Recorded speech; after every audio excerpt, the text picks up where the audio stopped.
Y yo quiero que nos ayuden a recibir nuevamente con el corazón, con todo el agradecimiento, al señor Roberto Pérez.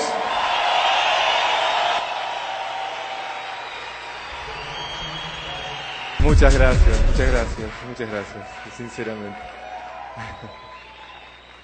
Bueno, vamos a continuar. Gracias.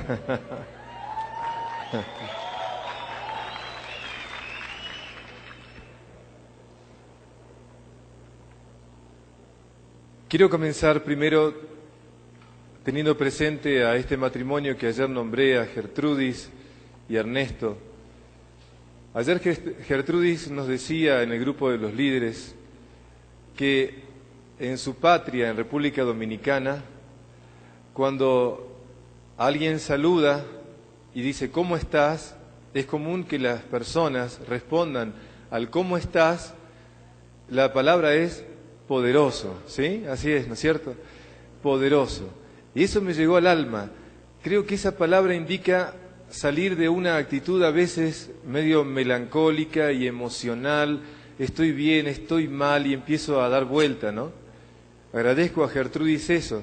Y quería compartirles justamente de la misma manera, dedicado a ella, esta idea. Una persona que creo se los conté el año pasado, que admiré mucho, una mujer muy mayor, que vivía en un geriátrico. Cuando la iba a visitar, cada vez que me acercaba a ella, le decía, hola Mercedes, ¿cómo está? Hola Estela, ¿cómo está? Y me contestaba siempre, aquí estoy Roberto, viviendo y aprendiendo, viviendo y aprendiendo. Hoy día pasan los años y creo que es la mejor respuesta. ¿Cómo estás? Viviendo y aprendiendo. Y cuando uno está medio mal, está bueno que si te preguntan ¿cómo estás?, tú le contestes, aquí estoy, me están tomando examen, estoy aprendiendo, me están tomando examen. A veces la vida toma examen. Entonces, no decir mal, no. Las situaciones de dificultad son eso, son exámenes. Así que cuando uno lo dice, lo afirma en uno, está bueno eso. Y en un lugar del interior de mi tierra, hay algo que también me encanta. Cuando se despide a alguien, no se despide como decimos muchas veces. Cuando alguien se va, tú le dices buena suerte, que tengas buena suerte. En este pueblo, en esta zona del norte nuestra, cuando te despides te dicen que tengas, o mejor dicho, que hagas buenas elecciones, que hagas buenas elecciones. Entonces te vas y te dice buenas elecciones, como diciendo elige bien, que hagas buenas elecciones, no que tengas buena suerte. Y está bueno, es como darte a ti el protagonismo de tu vida y no dejar que algo extraño maneje las cosas. Entonces realmente que seamos poderosos, que vivamos y aprendamos y que hagamos buenas elecciones. Vamos a comenzar hoy compartiendo toda una reflexión que necesito toda la concentración de ustedes. Hoy quiero hablar de algo que no se habla habitualmente, algo que tiene que ver con el ideal y la misión en la vida. Palabras muy grandes aparentemente, que a veces no se hace común de hablarlo entre todos. Es importante que recuperemos la conciencia de qué significa el ideal y la misión en la vida. Entonces, cuando estudiaba las culturas antiguas, me daba cuenta que ellos tenían una preocupación permanente. Era tratar de que sus jóvenes pudieran hacer buenas elecciones en la vida, justamente. Y en esa preocupación, los que estaban encargados de la formación de la conciencia, sacerdotes, gurúes, maestros, sabios, lo que les interesaba que sus jóvenes hicieran dos cosas bien, atención. La primera de todas era que lo más pronto posible supieran para qué habían venido a esta vida. Los rituales de iniciación en muchas culturas era justamente tratando de que los jóvenes descubrieran cuál era su propósito en la vida. Y la idea básica era la siguiente: cada uno somos originales y venimos a aportar algo. Entonces la pregunta es, ¿qué vengo a aportar a la evolución? ¿Qué vengo a aportar a mi comunidad? ¿Qué es lo original que yo tengo?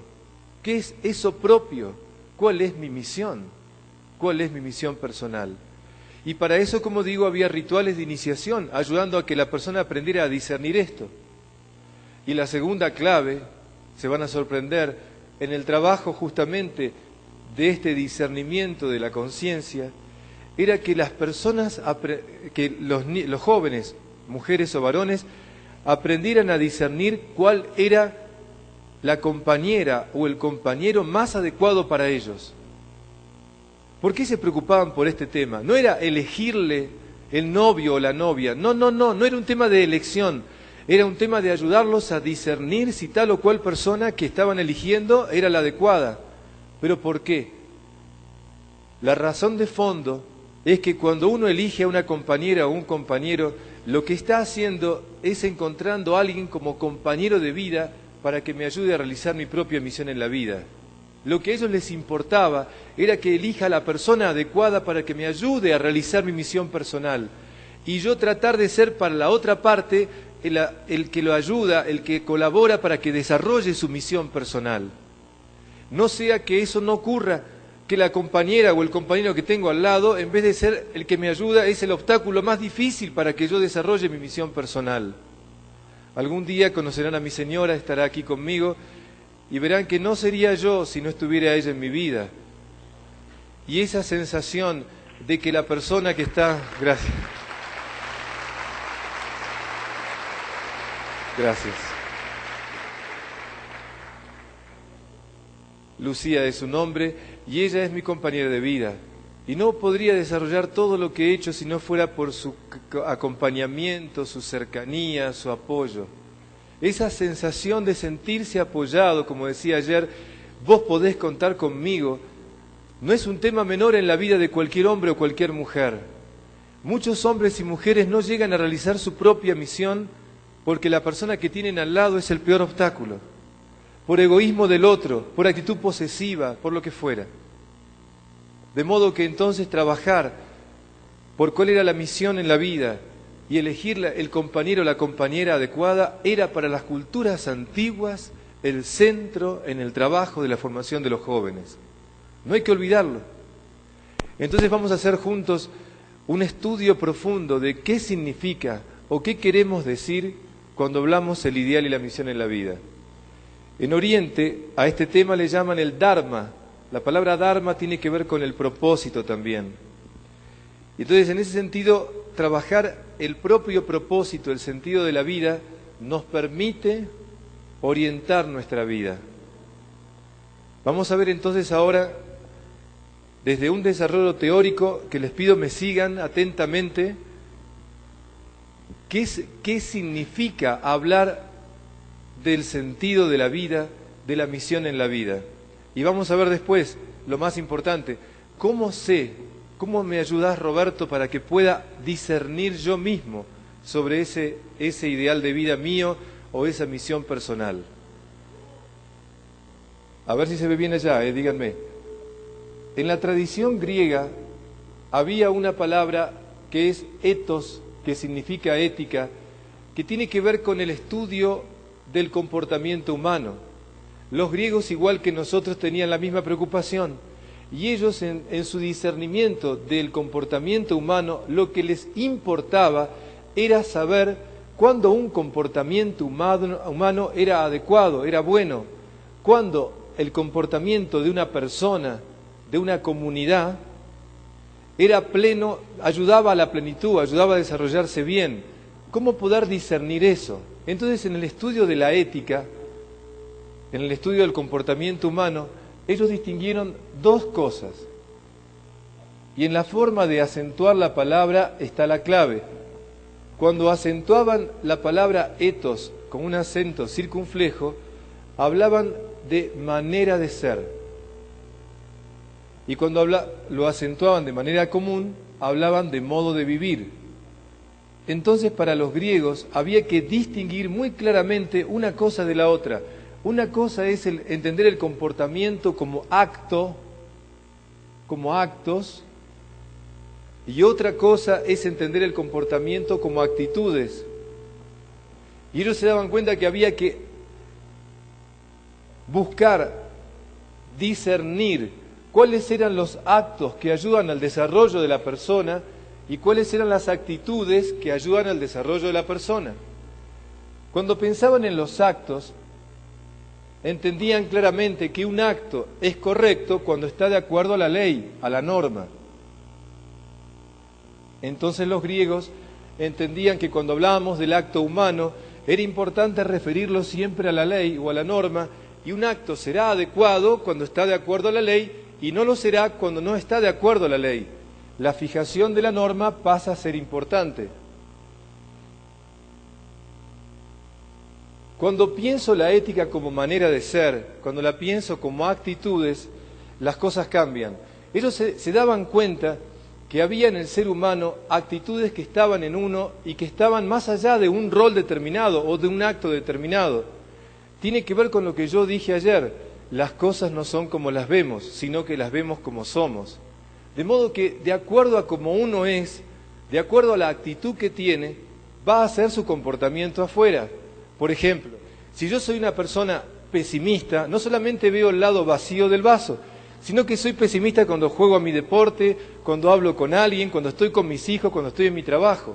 Es decir, esa actitud va a teñir todas las cosas que hago.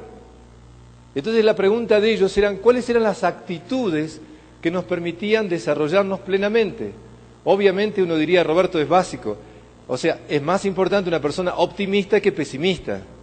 Y en ese discernimiento de actitudes, la pregunta de ellos era: ¿cuál era la actitud medular? ¿Cuál era la actitud más importante que un ser humano tenía que tener en la vida? Cuando ellos hacían esto, utilizaban una frase que fue la clave que estaba colocada en muchos lugares públicos de la tradición griega. Una frase que decía así: ama a las personas y usa las cosas. Esta frase parece obvia, pero sin embargo ya hace 2000 años atrás o más, había personas que hacían eso, amaban las cosas y usaban a las personas, ¿me entienden? Y como pasaba eso, tenían que poner la frase. Es decir, el problema del ser humano en su condición es igual. Por eso colocaban esta preocupación: ama a las personas y usa las cosas. O sea, el tratamiento en la vida tiene que ser distinto.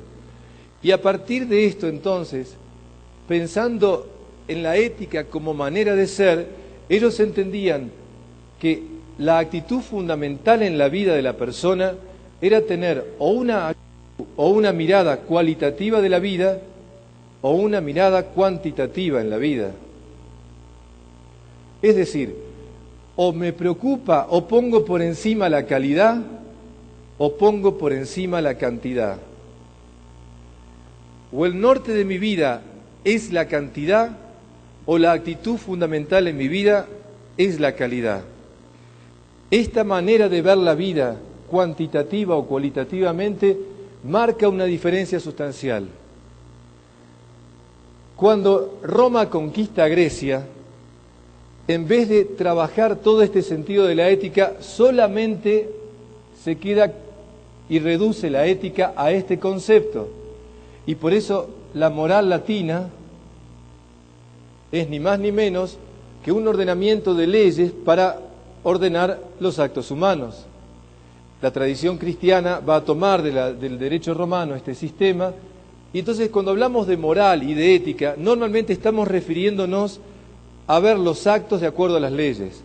Para los griegos no era esto lo importante, este era un aspecto. Lo más importante era esto. Y pasaron siglos hasta que después, hacia fines del siglo XIX, se recupera la visión de la ética de esta manera, una ética de actitudes. Los filósofos del siglo XX en Europa empiezan a recuperar este pensamiento que se llama la axiología, el estudio del comportamiento de actitudes. Cuando uno va mirando esto, se va dando cuenta de que la persona que tiene una mirada cualitativa de la vida, lo que le importa son los valores. Y la persona que tiene una mirada cuantitativa, lo que le importa es el interés. La persona que tiene una mirada cualitativa de la vida, lo que le importa son los valores. En cambio, la persona que tiene una mirada cuantitativa, lo único que le importa es su propio interés. Por eso esta persona busca su beneficio. La persona que tiene una mirada cualitativa de la vida busca el bien. Pero ahora atención, esto que estoy dividiendo aquí no significa que esto es malo y esto es bueno. Esto, por favor, síganme bien. Para los griegos entendían que era bueno que un acto estuviera de acuerdo a la ley, pero era bueno en la parte de las actitudes que la cantidad estuviera en función de la calidad. Cuando la persona pone la cantidad en función de la calidad, cuando una organización pone la cantidad en función de la calidad, cuando un país pone la cantidad en función de la calidad, cuando un planeta pone la cantidad en función de la calidad, siempre hay crecimiento, siempre hay desarrollo.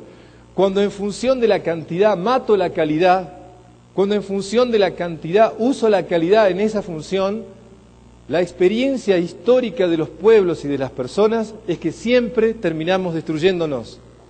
Por eso esta clave es una consigna que no debemos olvidar. Y cuando digo esto me acuerdo siempre de una frase que no me quiero... Uno de los pensadores que están detrás mío en todo lo que yo enseño es Gandhi.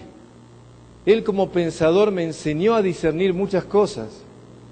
Y cuando él decía esta frase, la paz no se hereda en los cromosomas, miren qué importante, la paz no se hereda en los cromosomas, como diciendo, la paz, la justicia, el amor, el bien, no se hereda en los cromosomas, es la responsabilidad que una generación tiene con la que viene. De nuevo tenemos que recordar estas verdades fundamentales. Si no lo hacemos, el futuro histórico de nuestro planeta está en juego, ¿me entienden? Es tan importante entender esto.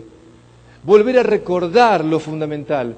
Y lo fundamental es tan simple como esto, que la cantidad esté en función de la calidad, es la esencia de nuestra existencia. Si perdemos de vista esto, caemos en un tremendo deterioro personal y colectivo.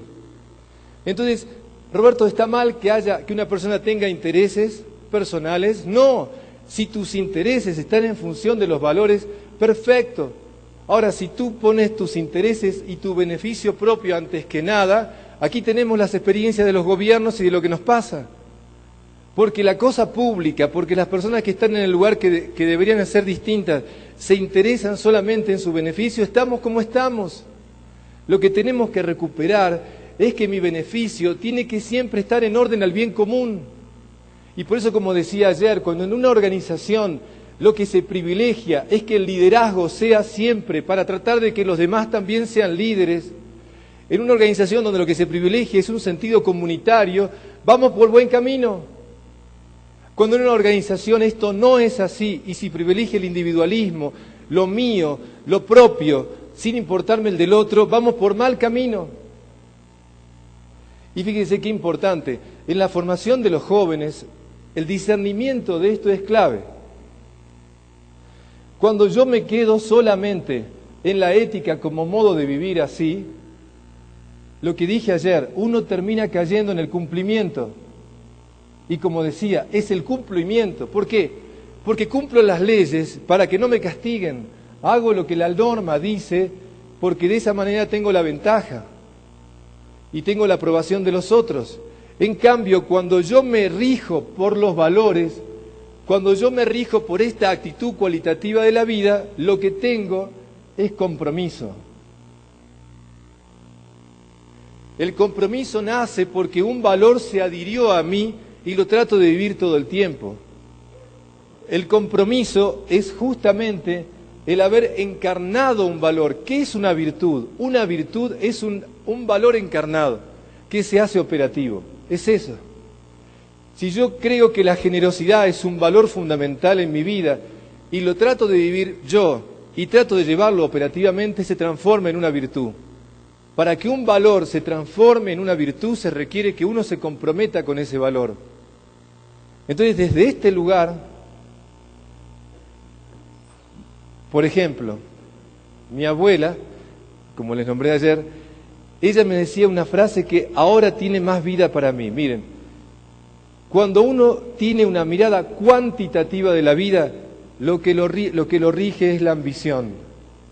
Cuando uno tiene una mirada cualitativa de la vida, lo que lo rige es la aspiración. Y mi abuelita me decía, Robert, en la vida tenés que tener pocas ambiciones y grandes aspiraciones. Ella lo repetía como una frase hecha, ahora para mí tiene vida, porque ahora me doy cuenta que lo que ella me estaba diciendo es que no está mal que tengamos ambiciones, no está mal que tengamos ambiciones de carros y de todo eso, está todo bien, pero todas esas ambiciones tienen que estar en función de una aspiración cualitativa de la vida.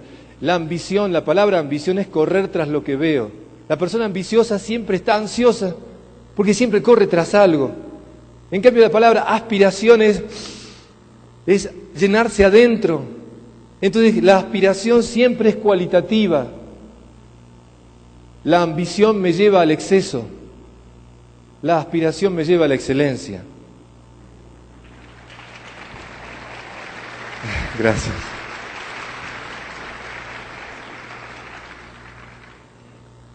Por eso entonces, cuando miro a la realidad cuantitativamente, solamente veo cosas, objetos. Cuando miro a la realidad cualitativamente, lo que veo es ámbitos de encuentro. Cuando miro la realidad cuantitativamente, lo que quiero es ganar y no perder. Cuando miro a la realidad cualitativamente, lo que aspiro es siempre aprender. Esto es dar y recibir, así se aprende. Entonces, cuando ayer decía Ernesto que ser líder es crear un ambiente, ahora lo corrijo de esta manera: ser líder es crear ámbitos de encuentro. Cada uno de ustedes, para progresar en todo lo que están haciendo, tienen que crear un ámbito de tal donde las personas se sientan confiadas y seguras que lo que ustedes están compartiendo es lo que ustedes están convencidas que es lo mejor. Y desde ese lugar, crear el ámbito para que las personas puedan sentir que también pueden avanzar en lo que necesitan ellos para crecer. Crear ámbitos supone crear un ambiente donde la naturalidad, la franqueza, la transparencia, el servicio es fundamental. Y no me quiero olvidar una frase que también, como le dije, como Gertrudis decía ayer, el tema de República Dominicana. Hay una frase tan linda que es un apotegma muy conocido que dice así: gana más el que sirve mejor. Qué simple. Esto está en la cultura general. Gana más el que sirve mejor. Porque cuando tú tienes una actitud de servicio, enseguida atraes a personas. Cuando tú, aunque sea un cargo jerárquico, tú sientes que estás sirviendo, enseguida las personas se te acercan. Esto lo aprendí, gracias a Dios, a lo largo de toda mi vida. Cada vez que sirvo, cada vez que trato de servir, se multiplican los agradecimientos. Cuando veo a personas que tratan de ponerse en un lugar donde tratan de marcar una superioridad en algo, en lo que fuera, noto que las personas se reactivan. A veces siento que todo lo que digo puede llegar a muchas personas solamente porque lo que intento con todo mi ser es servir, es lo más que siento. Por eso creo que produce el eco que produce. Cuando ustedes... Gracias.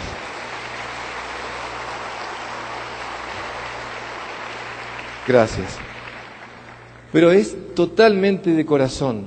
Esto es así. A mis 49 años esto aprendí. Cuando lo que hago es servir, siempre la vida me responde y me devuelve tantas cosas. Entonces, no hago más que compartirles lo que vivo. Cuando ustedes en cada pequeña situación de vida que tengan en la organización lo vivan de esta manera, van a ver que se genera una corriente especial. Empieza uno a atraer. Entonces, cuando uno entiende que la vida es crear un ámbito donde estoy sirviendo, es precioso.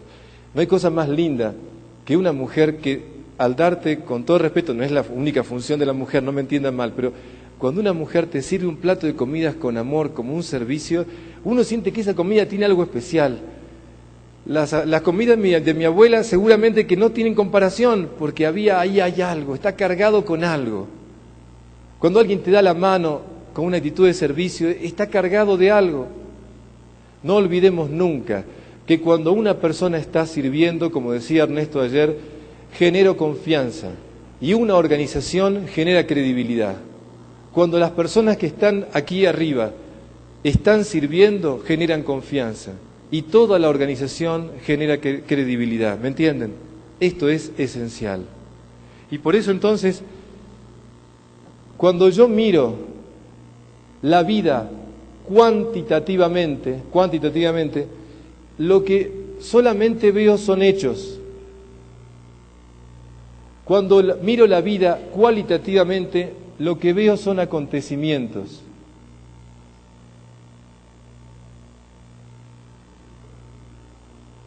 Miren, cuando uno mira la vida cuantitativamente, voy a poner un ejemplo que es fácil. La pesca es una actividad. Yo la puedo mirar cuantitativamente o cualitativamente. A mí me encanta la pesca, me encanta. Porque un familiar mío cuando era chico me llevó a pescar y me enseñó que pescar no era sacar peces del agua. Más aún, me enseñó que pescar no era venir cargado de peces y contento por la cantidad de peces que había.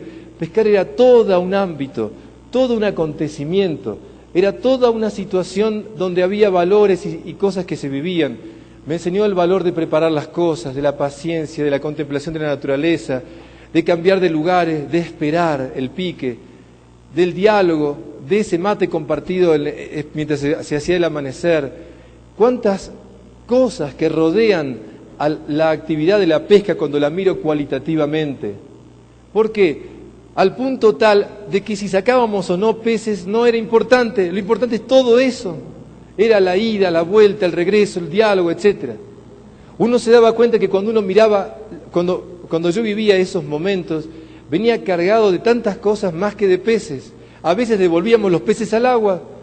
¿Se dan cuenta? O sea, cuando uno mira algo cualitativamente ve mucho más.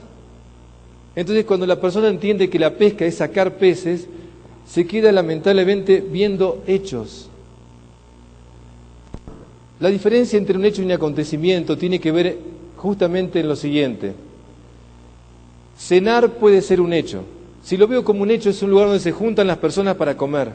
O lo puedo ver como un acontecimiento, como una oportunidad de encontrarnos, de compartir. Entonces la comida pasa a ser menos importante. Lo más importante es el diálogo. Lo más importante es lo que compartimos de vivencias. Y ahí es importante entender esto.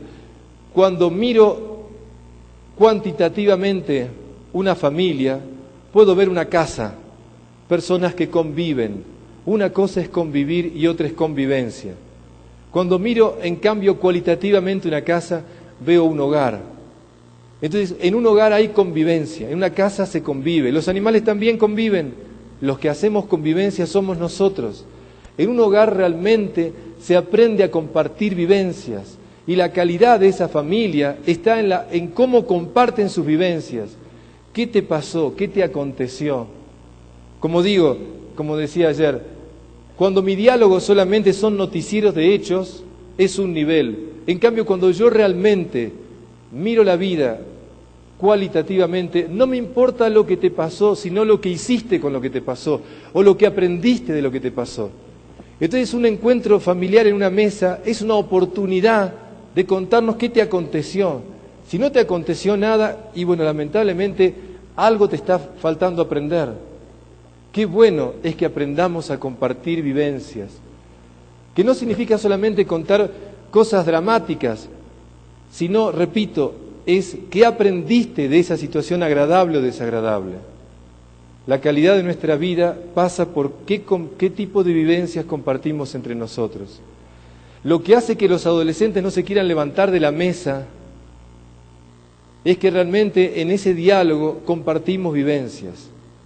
Cuando compartimos problemas, o esa es la oportunidad para decirlo todo lo que no le puedo decir porque no está nunca, entonces lo agarro ahí en la mesa y le digo todo, lamentablemente nadie quiere quedarse sentado. Y ahora sí, miren esto. Cuando pienso esta manera cuantitativa de la vida y cualitativa, y entendiendo siempre que la cantidad está en función de la calidad, que el tener está en función del ser, que nunca debo pensar que por tener más debo ser peor. El día que por tener más deje de ser mejor o pierda mi calidad de ser, no vale la pena pagar el precio. Cuando mi tener está en función de mi ser, bendito sea. Si todos los que crecemos aquí cuantitativamente en dinero y en oportunidades económicas nos permite ser mejor nosotros y nuestros hijos y nuestra familia, bendito sea, bendito sea. Si por tener pierdo lo que soy, no vale la pena, nunca. Entonces, qué importante, y entendamos juntos esto, qué importante que una organización que tiene fines de lucro me ponga aquí a decir esto, ¿me entienden? Porque ahora me entienden que no es... Gracias. Es así. Gracias. Es así porque ya la experiencia de cualquier organización donde las personas solamente buscan tener, terminan canibalísticamente comiéndose entre sí. En cambio, cuando el tener está en función del ser, bendito sea, porque teniendo más soy mejor. Ese es el criterio de vida. Por eso, saquemos de nuestra vida el concepto de que no tener es mejor que tener. El arte de vivir, la artesanía de vivir, el arte de vivir sanamente, es saber tener. Ese es el problema. No es tener poco o mucho, es saber lo que tengo que tener. Bendito sea si tengo mucho, pero si sé tenerlo. Y entonces sí, creo que hay que aprender a saber tener. A medida que vayan creciendo, y como ya lo dijeron antes, en potencia, está lleno de diamantes acá en potencia, ¿no es cierto? Y poco a poco será en acto. Lo importante es que esto esté calado bien a fondo, porque cuando se llegue a ese momento de tener, ustedes puedan sentir las oportunidades para seguir creciendo como personas. Entonces sí, nunca el tener va a ser una trampa, nunca, porque adentro mío, desde que empecé, tuve claro lo que estoy diciendo ahora. Entonces desde este lugar, tomen aire y grabemos juntos esto, miren. La persona que tiene una mirada cuantitativa de la vida, lo que busca, lo que quiere, lo que ambiciona siempre es el éxito. La persona que tiene una mirada cualitativa de la vida, lo que aspira, lo que quiere vivir plenamente todos los días en su vida, es su ideal de vida. La persona que tiene una mirada cualitativa de la vida busca vivir plenamente su ideal de vida. Pero Roberto, ¿está mal el éxito? No. Cuando el éxito está en función del ideal de vida, ese éxito es bueno para esa persona y para todos los demás. Ojalá que todas las personas que tienen ideales en la vida sean exitosas, porque si son exitosas van a poder hacer mucho bien. Por lo tanto, el éxito no es ni bueno ni malo. El éxito, cuando solamente es para mí o buscando mi propio beneficio únicamente, siempre es destructivo. Aunque a veces me siento muy bien con el éxito, siempre es destructivo. Cuando el éxito está en función de un ideal de vida, ese éxito es constructivo. Por eso tenemos que entender claro qué es el ideal de vida. Y lo tenemos que entender claro por dos motivos. Porque el ideal de vida es algo que va a tener que ver con mi propia vida. Pero la misión en la vida de todos los que estamos aquí, atención por favor, la misión en la vida de todos los que estamos aquí es tratar de que ese ideal de vida sea compartido y vivido por todos los demás. Quiere decir que la misión en la vida de una persona es tratar de que ese ideal de vida propio sea contagiado y vivido por todos los demás, en el ámbito que sea, familiar o público. Esa es nuestra misión en la vida. Por eso, si esta es la misión en la vida, la pregunta clave es ¿cuál es, Roberto, mi ideal de vida? ¿Cuál es mi ideal de vida? ¿Cuál es tu ideal de vida? Entonces vamos a concentrar toda la atención hablando de esto. Primero, la palabra ideal etimológicamente significa idea motriz, idea que mueve. El ideal nos mueve. El ideal es algo que nos mueve desde adentro. Pero no es una idea, es un valor. Eso es. En la escala de valores de una persona, decimos que el ideal de vida de una persona es el valor más alto de esa escala de valores. El ideal de vida de alguien es el valor por aquel que daría mi vida. El ideal de vida de una persona es el valor que desearía que mis hijos me recuerden. El ideal de vida de una persona es el que debería estar en la tumba, en el epitafio de la tumba de alguien, que diga así: aquí yace el cuerpo de una persona que durante toda su vida trató de puntos suspensivos. En vez de ponerle edad de nacimiento y muerte, deberíamos poner ahí el ideal que lo movió, el ideal que movió su vida. Este ideal de vida, repito, es el valor fundamental por el cual daría mi vida. Entonces, todo mi tener estaría siempre en función de ese ideal. Es decir, a la hora de jugarme en la vida, prefiero los valores antes que los intereses. A la hora de dar mi vida, quiero un ideal, quiero un valor fundamental por el cual me mueve y daría todo lo que tengo. Cuando es así, ese ideal existe en uno. Pero Roberto, cuando hablas de ideal, ¿por qué me suena rara esa palabra? Por dos motivos.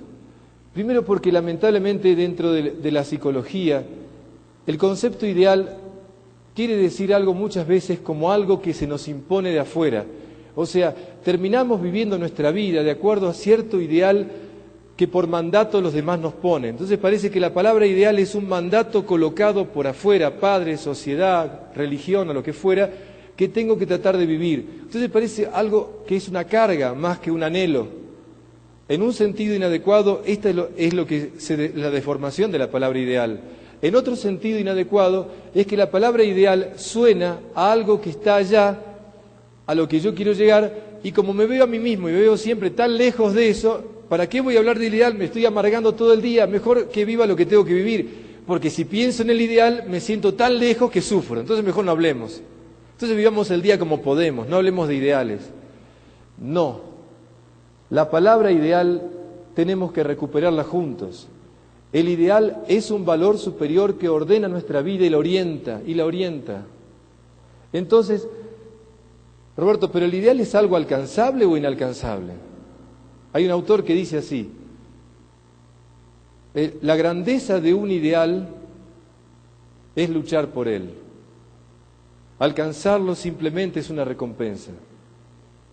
La grandeza de un ideal está en luchar por él. Alcanzarlo simplemente es una recompensa. Ciertamente que es muy poco el porcentaje de personas que todos los días de su vida viven plenamente su ideal, viven plenamente ese valor. Para muchos de nosotros, el llegar a vivir plenamente ese valor en la vida es algo que nos cuesta, porque la vida cotidiana, porque las impaciencias, porque los problemas, porque los miedos, las debilidades, etcétera, nos traban. Puede ser que realmente toda nuestra vida no lleguemos a vivir plenamente ese ideal. Para los que pensamos que la vida no termina con la muerte, probablemente después encontremos la vivencia de ese ideal. Pero toda nuestra vida es una oportunidad permanente de ir conquistando vivir este valor en mi vida todo el tiempo. Pero Roberto, la palabra ideal me suena idealista. ¿Qué diferencia hay entre tener un ideal y ser idealista? Es muy fácil. La persona idealista está queriendo que la realidad sea como él sueña. Entonces vive enojado con la realidad, intentando que lo que él ve y lo que él quiere sea. Pero siempre le molesta la realidad porque sueña con otra realidad. Todos nosotros en la adolescencia fuimos idealistas. Siempre soñábamos un mundo mejor y la realidad nos fastidiaba. En cambio, el que tiene un ideal es aquel que, amando la realidad, pisando la realidad, trata de ayudar a que esa realidad se acerque a ese ideal que tiene. Entonces, la persona que tiene un ideal está comprometida con la vida. La persona que es un idealista se aleja o se fuga de la vida. Entonces, en una edad adolescente los chicos escapan de la realidad. Nosotros, si amamos la vida, tenemos que tener un ideal tal que nos comprometa a llevar a esa vida a que crezca cualitativamente. Y eso es tener un ideal. Hay una frase que que en náutica se entiende muy bien. Fíjense esto, ¿no es cierto? El pesimista se queja del viento.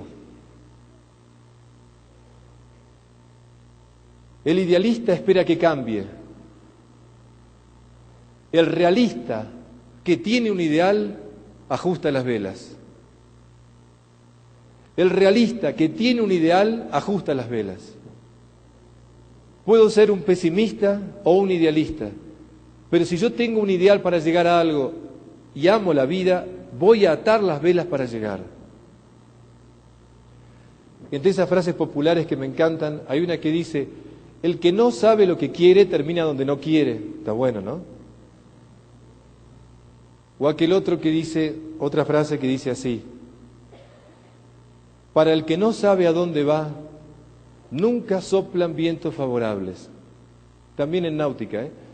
Para quien no sabe a dónde va, nunca soplan vientos favorables.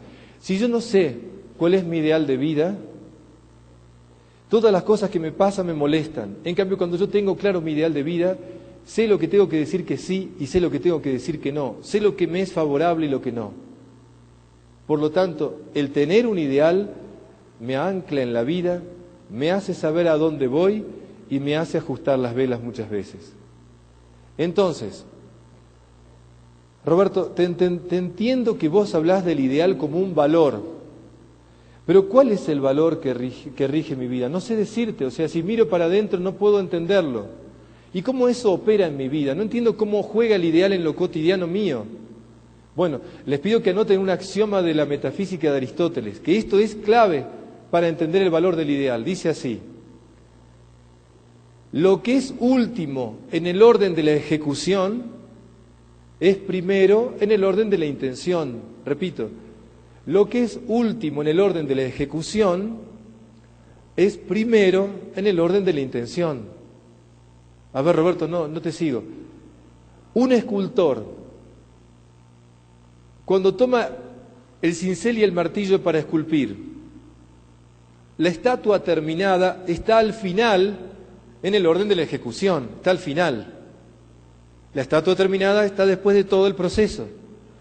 Pero en el orden de la intención, esa estatua terminada al final estuvo en él antes que nada. De modo que la estatua terminada en el orden de la ejecución está al final, pero en el orden de la intención está primero.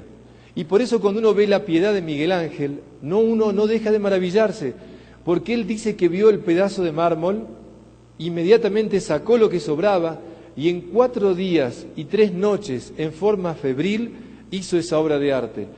Lo hizo tan rápido que la gente no le iba a creer que lo hacía. Entonces, antes de terminar de tirarse a dormir definitivamente, fue a la noche y puso Michelangelo en la faja de la Virgen para que nadie se apropiara pensando que no era de él. Fíjense, ¿por qué Miguel Ángel hizo tan rápido la piedad? Simplemente porque tenía muy claro lo que quería hacer. Cuando uno tiene claro su ideal de vida, sabe a qué decirle que sí y sabe a qué decirle que no. Cuando uno tiene claro mi ideal de vida, el valor fundamental, desde que me levanto hasta que me acuesto, cada momento que vivo, lo vivo con la conciencia de vivir ese ideal. ¿Por qué las personas no hablan del ideal de vida? Porque es muy comprometedor. Porque si yo digo que este es mi ideal y después no lo vivo, seguramente que muchos me lo van a reprochar. En cambio, mejor no decir nada y vivir como puedo.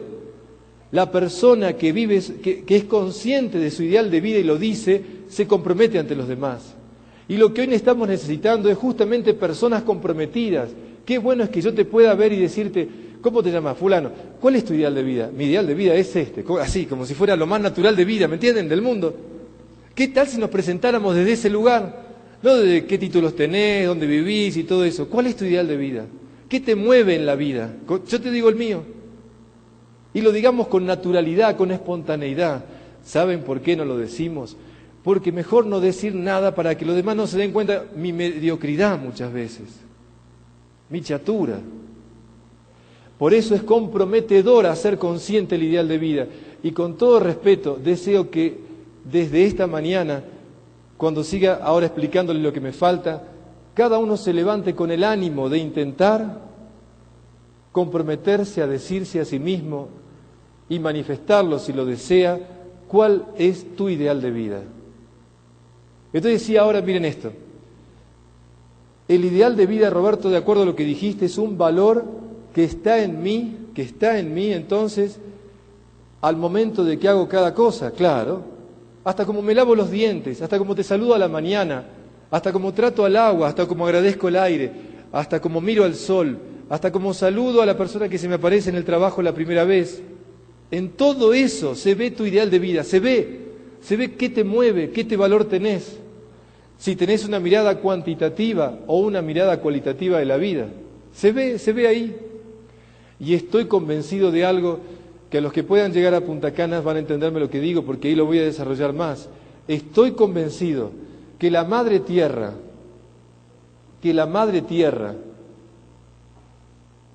está vibrando cada vez más aceleradamente, que ese es un dato de la física actual,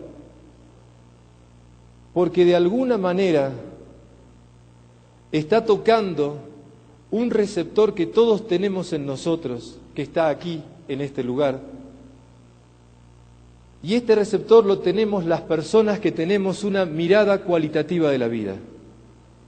Estoy convencido que la Madre Tierra está llamando a hombres y mujeres de la humanidad, y sobre todo jóvenes y niños, a través de una vibración especial para aquellos que tenemos una mirada cualitativa de la vida.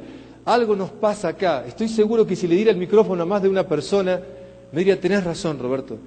No sé qué me pasa, pero últimamente, o hace un año, o hace un tiempo, siento algo acá, tengo ganas de algo, quiero hacer algo más, quiero, no sé qué decirte, pero tengo una inquietud, unas ganas, tengo el ímpetu de servir a otros, tengo ganas de hacer algo por el planeta, quiero hacer algo, pero no sé por dónde o qué, pero algo me pasa, tengo esto. Si lo que digo en los que están presentes es verdad, entendamos que es una llamada de la tierra. Gracias. Gracias.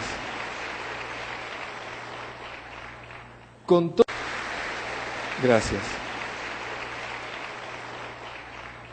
Con todo respeto a otras opiniones, pero estoy convencido que la Madre Tierra nos llama a las personas que tenemos una conciencia cualitativa a que salvemos nuestro planeta, ¿me entienden? Lo que está en juego es algo mucho más grande, pero depende de la mirada nuestra. Las personas que tienen una mirada cuantitativa de la vida tienen apagado ese receptor, por eso no vibra en ellos lo que estamos diciendo. No vibra en ellos una conciencia sagrada de la vida, no vibra en ellos una conciencia comunitaria, no vibra en ellos el ser conscientes y comprometidos con un ideal. Al contrario, los que hacemos todo eso, o los que intentamos hacer todo eso, sepamos que se va a cumplir lo que dice Coelho en el Alquimista, ¿no es cierto? El universo conspira para aquel que está decidido a cumplir su historia personal. Es así. No es una frase hecha, soy primer testigo de eso. Cuando realmente elijo vivir desde mi ideal de vida, siento que presencias, siento que fuerzas, siento que un montón de cosas me empiezan a guiar y a ayudar en ese camino. Por eso la persona que tiene una mirada cuantitativa de la vida, lamentablemente está involucionando. Toda persona, toda comunidad, todo país que crea que todo el secreto está en la cantidad, está involucionando. La evolución del planeta pasa por lo que estamos viviendo, por una conciencia de uno mismo, una conciencia comunitaria y una conciencia sagrada de la vida. Entonces, para darle más fuerza a lo que digo, vamos. Roberto, creo que te entiendo lo que es el ideal de vida, pero todavía no podías darme alguna precisión más. Sí. En el orden del hacer, en el orden de los actos, existen lo que se llaman los proyectos de vida. Y los proyectos de vida son actividades y metas, objetivos que me pongo en el tiempo. Los proyectos de vida tienen que ver con actividades que quiero realizar. Por ejemplo, leer un libro es un proyecto de vida, es decir, pequeño, obvio, ¿no es cierto? Hacer un curso es un proyecto de vida, organizar una convención es un proyecto. Por supuesto que hay otros proyectos más grandes. Ser abogado es una carrera que supone un proyecto de vida a largo plazo. Los proyectos de vida son metas que me coloco en el tiempo. No tienen que, ojo, no son el ideal de vida. Los proyectos son actividades que me coloco. Ayudar a alguien es un proyecto. Organizar las vacaciones es un proyecto. Un proyecto que voy a realizarlo o no. Si lo realizo, me da satisfacción. Si no lo realizo o se queda trunco, tendré una insatisfacción. Quiere decir que la vivencia de los proyectos de vida me dan satisfacción. Y como digo, hay distintos tipos de proyectos de vida. Pero eso es distinto a hablar del ideal de vida, que es un valor. Y yo les lanzo una pregunta, a ver cómo pasa. Roberto, pero tener una familia, ¿es un proyecto de vida o un ideal de vida? ¿Qué me responderían?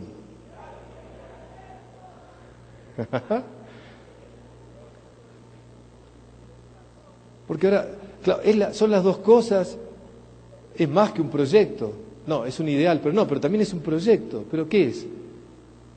Bueno, yo sé que somos tantos, no puedo hacerlo más personalizado. Pero atención, grabemos esto juntos y entendamos lo que desde este lugar es claro. Tener una familia siempre es un proyecto de vida. Es algo que se puede realizar o no. Pero es un proyecto de vida tener una familia. Pero atención, por favor, como sea esa familia, como viva esa familia, ¿de qué va a depender? Del ideal de vida de aquellos que la forman. Entonces, el proyecto de vida que es una familia depende del ideal de vida que tenga ese hombre y esa mujer que lo constituyen. Por eso, en realidad, la calidad de la familia depende de mi compromiso en mi propio ideal de vida como hombre y como mujer. Cuando él y ella están comprometidos a un ideal de vida, esa familia, ese proyecto de vida, tendrá una calidad más alta. Por lo tanto, lo que necesitamos es entender que la calidad de la familia depende del ideal de vida de los padres. Entonces, desde ese lugar, entendamos bien que mi ideal de vida va a impregnar todos los proyectos. Ser abogado es un proyecto de vida, pero como sea como abogado, va a depender del ideal de vida que como persona yo tengo. El ideal de vida como persona va a teñir mi actividad de la abogacía, ¿me comprenden? Entonces, en cualquier actividad que haga, el ideal de vida va a manifestarse en esos proyectos de vida. Pero ahora necesito todas las neuronas acá, por favor, todas las neuronas bien atentas, por favor. Miren esto. La persona que tiene una mirada cuantitativa de la vida, la persona que se queda en el tener y en la cantidad, y no tiene una actitud cualitativa de la vida, va a idealizar los proyectos de vida. Va a creer que los proyectos de vida le dan la felicidad. Va a esperar que el proyecto de vida lo haga feliz. ¿Y cuál es la realidad histórica? Ningún proyecto de vida me hace feliz. Porque en realidad el proyecto de vida lo que me causa es satisfacción. La persona que tiene una mirada cuantitativa e idealiza el proyecto de vida, esperando que le dé felicidad, nunca lo logra porque los proyectos de vida no lo dan. Pero pará, Roberto, para entenderte lo que estás diciendo, ¿qué es la felicidad? ¿Un proyecto de vida o un ideal de vida? Chan, chan. Bueno, ahora me lo graban a fuego, por favor, esto. Ahora grabémoslo a fuego. La felicidad no es ni un proyecto de vida ni un ideal de vida. La felicidad es la vivencia del ideal de vida. Repito, la felicidad es la vivencia de un ideal de vida. La persona que está viviendo su ideal de vida y su misión en la vida es feliz. La felicidad es un gozo interno. La satisfacción simplemente es un estado emocional. La felicidad es un gozo interior, un gozo del espíritu. Y eso se siente cuando estoy viviendo mi ideal. Viktor Frankl decía esta frase: la felicidad, como el verdadero éxito, no debe perseguirse, sino seguirse. Y eso solo es posible como efecto secundario de la dedicación personal a una causa mayor que uno mismo, en la dedicación a un ideal. Quiere decir que la persona que vive su ideal de vida es feliz. La persona que solamente cumple proyectos de vida logra satisfacción. Miren esto, vamos a poner 2 ejemplos y retomo lo que decía antes. Un empresario que tenga solamente una mirada cuantitativa de la vida y nada de esto, va a esperar que el proyecto de vida le dé felicidad. Y puede pasar 2 cosas: que su empresa sea la número 1 y logre lo que aspiraba, pero cuando lo logra, se da cuenta que una vez que alcanzó eso, siente que no le da la felicidad que esperaba. Entonces busca que sea la número 1 de la región y después del continente, etc. Toda persona que cree que los proyectos de vida me dan felicidad, terminan siendo adictos a eso. Adictos al poder, adictos al tener. Porque cuando tengo 100 quiero 1000, y cuando tengo 1000 quiero 1.000.000. Cuando estoy 4 años en un gobierno quiero 8 y quiero 12, o sea, quiero más todo el tiempo. La persona es así. Claro, ¿por qué hay adicción al tener y al poder? Porque creo que ese proyecto de vida, tener un cargo o tener dinero, me va a hacer feliz y no me hace feliz. En cambio, todo lo contrario, cuando yo tengo un ideal de vida y lo estoy viviendo, soy feliz. Roberto, a ver, no te entiendo todavía, ayúdame un poco más. Miren esto.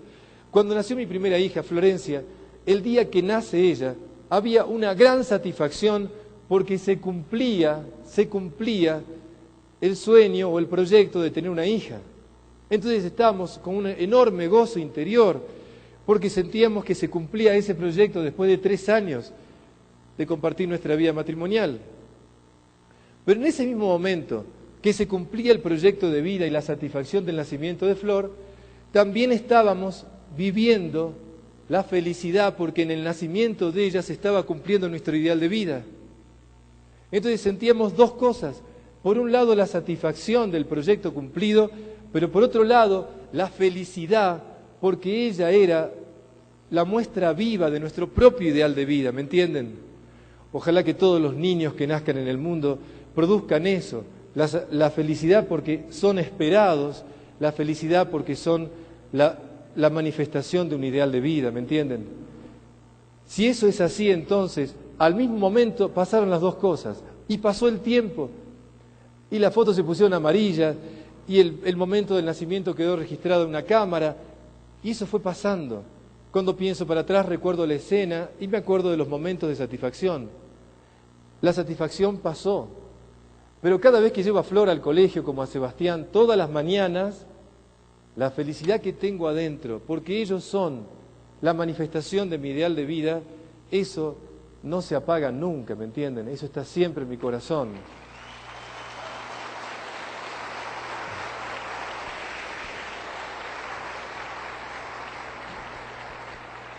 ¿Ven la diferencia entre la felicidad y la satisfacción? La satisfacción es momentánea, la felicidad es el registro interior de estar viviendo mi ideal de vida. Todos los que estamos acá y comulgamos en lo que estoy diciendo me entienden. Cuando uno siente que está haciendo lo que realmente es lo mejor que puede hacer porque ese es su ideal, esa persona adentro tiene un gozo interior, tiene una felicidad que no se compara con éxitos materiales, no se compara con cosas de afuera.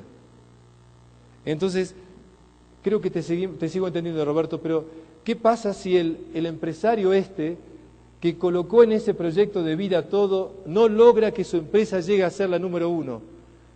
En ese momento, ese hombre se viene abajo, porque había apostado en que eso le iba a dar la felicidad, y como no alcanzó lo que esperaba, se derrumba, porque siente que entonces no puede ser feliz. Otro ejemplo simple, para que lo grabemos todos acá. Si mi madre estuviera sentada ahí, y yo le preguntaría, mamá, para vos tener una familia, ¿es un ideal o un proyecto de vida? Obvio, Roberto, obvio, Robert, por favor. La familia es un ideal de vida. La familia es un ideal de vida. Roberto, ¿cómo decís otra cosa? ¿Qué pasó con mi madre?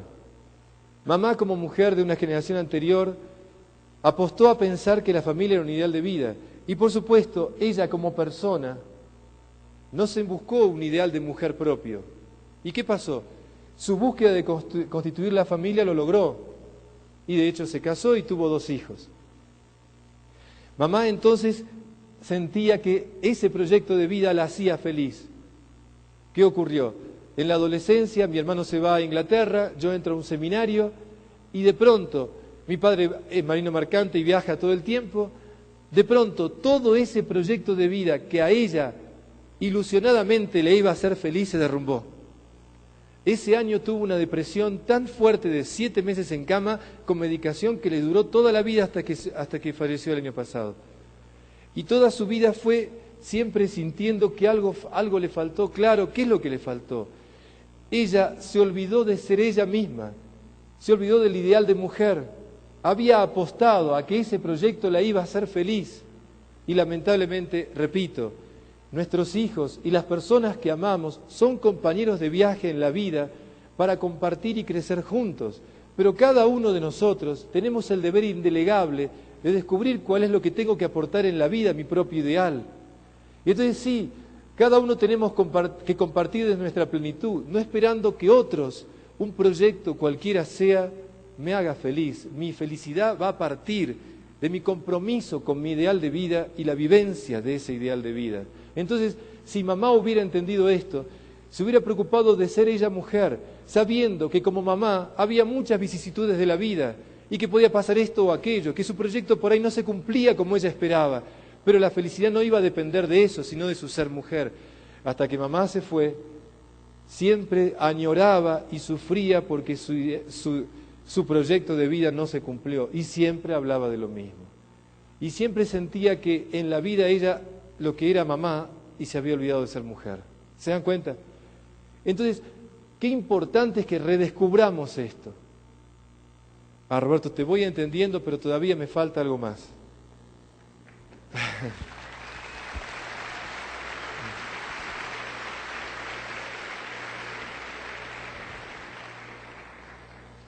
Todavía falta algo más. Quiero que me des un ejemplo. Quiero que me ayudes a entenderlo bien esto. A ver, vamos.